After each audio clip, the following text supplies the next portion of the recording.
നമുക്ക് ഒരുപക്ഷെ ചിരി വരുന്നൊരു വാർത്തയിലേക്കാണ് നമ്മൾ പോകുന്നത്. നമ്മുടെ ഒരു തവണ ഉപയോഗിച്ച പല സാധനങ്ങളും അത് വിൽപ്പന നടത്തണമെങ്കിൽ സാധാരണ രീതിയിൽ നമ്മൾ ഉപയോഗിക്കുന്നത് എന്താണ്? ഏത് മാർഗത്തിലൂടെയാണ് നമ്മൾ ആദ്യം അത് വിൽപ്പനയ്ക്ക് ശ്രമിക്കുക? സെക്കൻഡ് ഹാൻഡ് വിൽക്കും, ഓൺലൈനിലിടും, ഏതെങ്കിലും സൈറ്റ് വഴി ഇടും. OLX ഏറ്റവും കൂടുതൽ ഉപയോഗിക്കപ്പെടുന്ന ഒരു വെബ്സൈറ്റ്. മാങ്കൂട്ടത്തിൽ ട്രോളാൻ വേണ്ടിയുള്ള പരിപാടിയാണ്.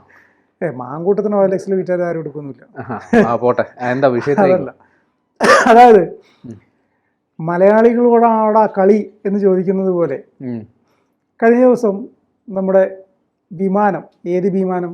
അഹമ്മദാബാദ് വിമാനമല്ല, പിന്നെ ഏതാ? തിരുവനന്തപുരത്ത് ഇറങ്ങിയ യുദ്ധവിമാനം.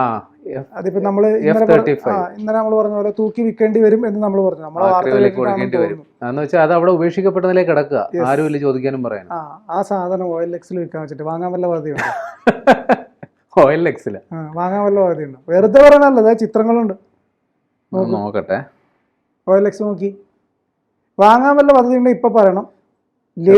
ലേഡി ഡോക്ടർ ഓടിച്ച വാഹനമാണ്.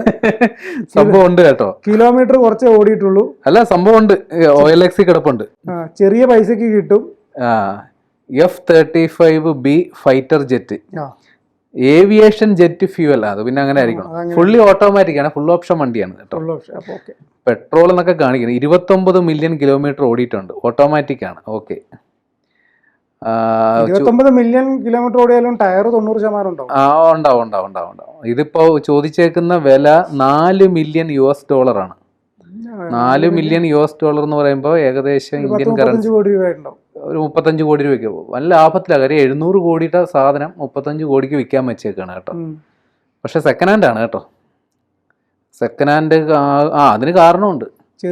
ഡൊണാൾഡ് ട്രംപ് വിൽക്കാൻ വെച്ച, അല്ല, ഡൊണാൾഡ് ട്രംപുമാൻ വ്യാജനാട്ടോ. അവിടെയും വ്യാജൻ.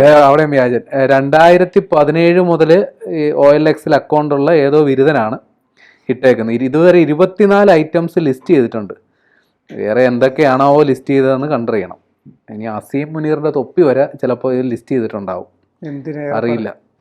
ഡൊണാൾഡ് ട്രംപ്മാൻ എന്ന ഏതോ ഒരു മലയാളി എവിടെയോ ഇരുന്ന് പോസ്റ്റ് ചെയ്ത ഒരു സാധനത്തെ കുറിച്ചാണ്. എന്നാൽ 700 കോടി രൂപ വില വരുന്ന ഒരു യുദ്ധവിമാനം 35 കോടി രൂപയ്ക്ക് വിൽക്കാൻ വെച്ചേക്കുന്നൊക്കെ പറഞ്ഞു കഴിഞ്ഞാൽ, അല്ല, ഇയാളത് 35 കോടിക്ക് വിൽക്കാൻ വെച്ചിട്ടുണ്ടെങ്കിൽ ഇയാൾക്ക് ഒരു 10-25 കോടിക്കായിരിക്കും അത് കിട്ടിയിട്ടുണ്ടാവുക. അത് ശരി, ലാഭം കണക്കാക്കണ്ടേ?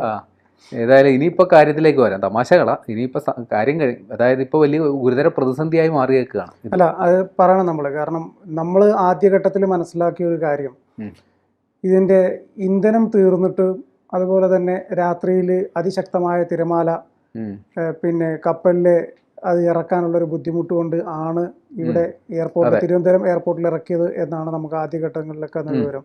പക്ഷെ ഇപ്പോൾ വീണ്ടും അതിൻ്റെ ഇന്ധനമൊക്കെ പരിശോധിച്ചു, ഇന്ധനമൊക്കെ നിറച്ചു, അതിൻ്റെ മറ്റ് ഭാഗങ്ങളൊക്കെ പരിശോധിച്ചു. ആദ്യഘട്ടത്തിൽ വേറെ തകരാറുകളൊന്നുമില്ല, അതുകൊണ്ട് ഇത് പോകാൻ അനുവദിക്കുന്നു എന്നാണ് ഇന്ത്യയിൽ നിന്നുള്ള അധികൃതരുടെ പരിശോധനയിൽ മനസ്സിലാക്കിയത്. പക്ഷേ ഇപ്പോൾ നിലവിലെ ഘട്ടത്തിൽ ഹെലികോപ്റ്റർ വന്ന് അതിൻ്റെ പൈലറ്റിനെ മാത്രം കൂട്ടിക്കൊണ്ടുപോയി വിമാനം അവിടെ CISFകാരുടെ തലയിൽ വെച്ചിട്ട് അവർ പോയി എന്നാണ് അറിയുന്നത്. എന്താണ് ഇത് ഇങ്ങനെ സംഭവിക്കാണ്ടായ കാരണം? ഇത് സംബന്ധിച്ചൊരു ഗൂഢാലോചനാ സിദ്ധാന്തം കൂടിയുണ്ട്. കാര്യം ഇത് സ്റ്റെൽത്ത് കപ്പാസിറ്റി ഉള്ള ഒരു ഫൈറ്റർ ജെറ്റാണിത്. 5ാം തലമുറയിൽപ്പെട്ട സ്റ്റെൽത്ത് കപ്പാസിറ്റി ഉള്ള ഫൈറ്റർ ജെറ്റ്. സ്റ്റെൽത്ത് കപ്പാസിറ്റി എന്ന് പറഞ്ഞാൽ ഈ ശത്രു രാജ്യത്തിൻ്റെ റഡാറുകളിൽ ഇത് പെടില്ല. ഇനി അങ്ങനെ പെട്ടാൽ തന്നെയും വളരെ മൈന്യൂട്ടായിട്ടുള്ള സിഗ്നൽ ഇത് കൊടുക്കുള്ളൂ. അത് ഈ റഡാറുകൾ ഏതോ പക്ഷിയോ പറവയോ ആയിട്ടൊക്കെ തെറ്റിദ്ധരിക്കും. അപ്പോൾ അത്തരത്തിൽ വളരെ തന്ത്രപരമായിട്ട് യുദ്ധ ആവശ്യങ്ങൾക്ക് വേണ്ടി ഉപയോഗിക്കുന്ന ഒരു വിമാനമാണ് ഈ പറയുന്ന F-35. ഇപ്പോൾ ഇസ്രയേൽ ഇറാനിൽ കൊണ്ടുപോയിട്ട് അലക്കുന്നത് ഇത് വെച്ചിട്ടാണ്. അപ്പോൾ ഇത് നമ്മുടെ ഇൻ്റഗ്രേറ്റഡ് എയർ കമാൻഡിൻ്റെ കൺട്രോൾ സിസ്റ്റത്തിൽ ഇത് പെട്ടു. അപ്പോൾ ഇന്ത്യയുടെ റഡാർ സംവിധാനത്തിൽ ഈ സാധനത്തെ മനസ്സിലായി. അപ്പോൾ ഇത് ഇന്ത്യയുടെ ഈ വ്യോമ പ്രതിരോധ സംവിധാനത്തിൻ്റെ കപ്പാസിറ്റി എത്രത്തോളം ഉണ്ടെന്ന് മനസ്സിലാക്കാൻ വേണ്ടി ബോധപൂർവം ഇങ്ങോട്ടേക്ക് അയച്ചതാണ് എന്നൊരു ഗൂഢാലോചനാ സിദ്ധാന്തമുണ്ട്. അതായത് ഇന്ത്യ പാകിസ്ഥാൻ സംഘർഷത്തിൻ്റെ പശ്ചാത്തലത്തിൽ ഇന്ത്യ ഡമ്മി വിമാനങ്ങൾ ഇറങ്ങി പാകിസ്ഥാൻ്റെ വ്യോമ പ്രതിരോധ സംവിധാനത്തെ ആകെ നശിപ്പിച്ചു.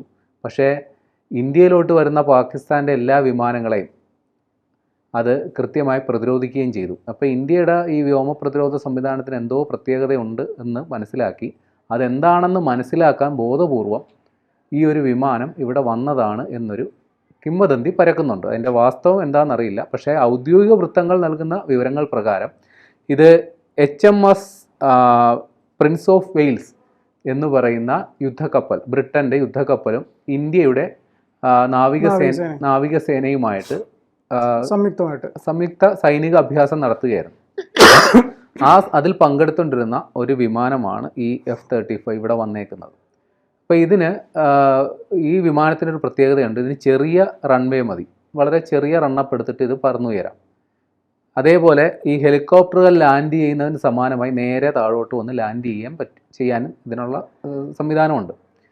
അപ്പോൾ ഇപ്പോൾ ഇതിവിടെ ഇന്ധനം, അതായത് ഈ സൈനിക അഭ്യാസത്തിൻ്റെ ഭാഗമായി കപ്പലിലോട്ട് തിരിച്ചിറങ്ങാൻ നോക്കുമ്പോൾ കടൽ അലങ്കോലമാണ്. കടലിൽ കാലാവസ്ഥ അനുകൂലമല്ല, ശക്തമായ തിരമാലയും കാറ്റുമുണ്ട്.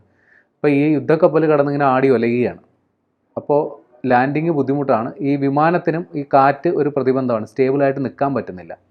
അങ്ങനെ ഒരു 3-4 വട്ടം വട്ടവിട്ട് പറന്നു ലാൻഡിങ്ങിന് ശ്രമിച്ചു, പരാജയപ്പെട്ടു. അപ്പോൾ ഫ്യൂവൽ ഗേജിൽ നോക്കുമ്പോൾ ഇന്ധനം തീർന്നുകൊണ്ടിരിക്കുന്നു. അപ്പോൾ അവർ നേരെ തൊട്ടടുത്ത എയർ ട്രാഫിക് കൺട്രോളിൽ ബന്ധപ്പെടുന്നു. ഇന്ത്യൻ എയർഫോഴ്സ് വേണ്ട സഹായം ചെയ്യുന്നു. അങ്ങനെ തിരുവനന്തപുരത്ത് വിമാനത്താവളത്തിൽ ഈ വിമാനം സുരക്ഷിതമായി ഇറങ്ങിക്കഴിഞ്ഞിട്ട് ആദ്യഘട്ടത്തിൽ നമ്മൾ മനസ്സിലാക്കിയത് ഇതിന് ഇന്ധനം തീർന്നതുകൊണ്ടാണ്. പിന്നീടാണ് മനസ്സിലാക്കിയത് ഇതിൻ്റെ ലാൻഡിങ് ഗിയർ ഉണ്ടല്ലോ, അതിൻ്റെ ഹൈഡ്രോളിക് സംവിധാനത്തിന് തകരാറുണ്ട്. അപ്പോൾ അത് പരിഹരിക്കാനായിട്ട് ഇതുവരെ സാധിച്ചിട്ടില്ല. അപ്പോൾ ഇതിൻ്റെ പൈലറ്റിൻ്റെ പേര് മൈക്ക് എന്നാണ്.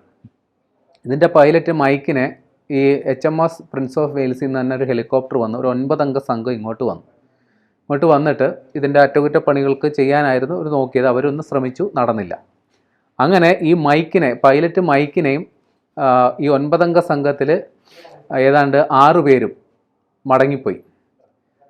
ഒരു പൈലറ്റ്, അയാളുടെ പേര് ഫ്രെഡി എന്ന് പറയുന്ന ഒരു പൈലറ്റും ഒരു 2 മെക്കാനിക്കും ഇവിടെ നിൽക്കുന്നുണ്ട്. ഇപ്പോൾ നിലവിൽ ആ വിമാനം എങ്ങനെയെങ്കിലും ഒന്ന് ശരിയാക്കാൻ പറ്റുമോ? ഇപ്പം നിലവിൽ ഈ 2 രാജ്യങ്ങൾ തമ്മിലുള്ള സൈനിക സഹകരണത്തിൻ്റെ ഭാഗമായിട്ടും രാജ്യാന്തര മര്യാദകൾ പാലിക്കുന്നതിൻ്റെ ഭാഗമായിട്ടും ഈ F-35 യുദ്ധവിമാനത്തിന് ഇന്ത്യയുടെ തിരുവനന്തപുരത്തെ ആ വിമാനത്താവളത്തിൽ CASF, നമ്മുടെ സുരക്ഷാ സേന, അതിന് സംരക്ഷണം ഒരുക്കുകയാണ്. നേരത്തെ ഈ മൈക്ക് എന്ന് പറയുന്ന പൈലറ്റ് തന്നെ അവിടെ കസേരയിട്ടിരിക്കുകയായിരുന്നു. പിന്നെ CASF അതിൻ്റെ സുരക്ഷ ഏറ്റെടുത്തു. ഇപ്പോൾ തിരുവനന്തപുരം പോലെ വളരെ തിരക്കേറിയ ഒരു വിമാനത്താവളത്തിൽ അത്രയും വരുന്ന സ്പേസ് നമ്മൾ ഒരു വിദേശത്തുള്ള, അല്ലെങ്കിൽ പൂർണ്ണമായും നമ്മളുമായിട്ട് യാതൊരു ബന്ധവും ഇല്ലാത്ത ഒരു വിദേശ വിമാനത്തിന് വേണ്ടിയിട്ട് നമ്മൾ വിട്ടുകൊടുത്തിരിക്കുന്നു, അതിന് കാവലിരിക്കുന്നു. ആദ്യമായിട്ടാണ് ഇന്ത്യയിൽ, അല്ലെങ്കിൽ കേരളത്തിൽ നിന്ന് കൃത്യമായിട്ട് പറയാം, കേരളത്തിൽ ഒരു 5ാം തലമുറ യുദ്ധവിമാനം ലാൻഡ് ചെയ്യുന്നത്. അങ്ങനെ ഒരു സവിശേഷതയും കൂടിയുണ്ട്. പിന്നെ നമുക്കൊരു ഗുണം കിട്ടി, നമുക്ക് ഈ സാധനത്തെ അടുത്ത് കാണാനും അതിൻ്റെ ഘടനകൾ മനസ്സിലാക്കാനും, വേണമെങ്കിൽ അതിൻ്റെ എന്തെങ്കിലും രഹസ്യ സ്വഭാവമുള്ള സംഗതികളുണ്ടെന്നൊക്കെ നേരിട്ട് നോക്കി മനസ്സിലാക്കാനുള്ളൂ കേട്ടോ. അതിൻ്റെ അകത്ത് കയറാനൊന്നും അവർ അനുവദിക്കില്ല, അതെല്ലാം പൂട്ടിക്കെട്ടി വെച്ചേക്കുക. എല്ലാം നോക്കി മനസ്സിലാക്കാനുമുള്ള ഒരു അസുലഭ അവസരം നമ്മുടെ ഇന്ത്യയുടെ പ്രതിരോധ രംഗത്തുള്ളവർക്ക് കിട്ടി. അതുമാത്രമാണ് ഇതുകൊണ്ടുള്ള ഗുണം. പിന്നെ ഈ പറഞ്ഞതുപോലെ ഇത് ശരിയാക്കി കൊണ്ടുപോകാൻ പറ്റാത്തൊരു സാഹചര്യം വന്ന സ്ഥിതി വഷളാവും. എന്ത് വഷളാവാൻ? OLX ഇട്ടിട്ടുണ്ടല്ലോ.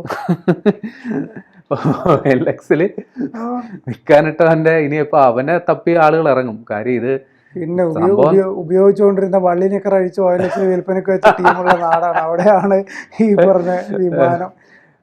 വീട്ടിൽ വളർത്തുന്ന പട്ടീനെയും പൂച്ചേനെയും വരെ OLX ബിരുദന്മാരൊക്കെ ഉണ്ട്. പക്ഷെ പ്രശ്നം എന്താ വെച്ചാൽ ഇത് 2 രാജ്യങ്ങൾ തമ്മിലുള്ള സൈനിക സഹകരണത്തെ ബാധിക്കുന്ന പ്രശ്നമാണ്, രാജ്യസുരക്ഷയുടെ പ്രശ്നമാണ്.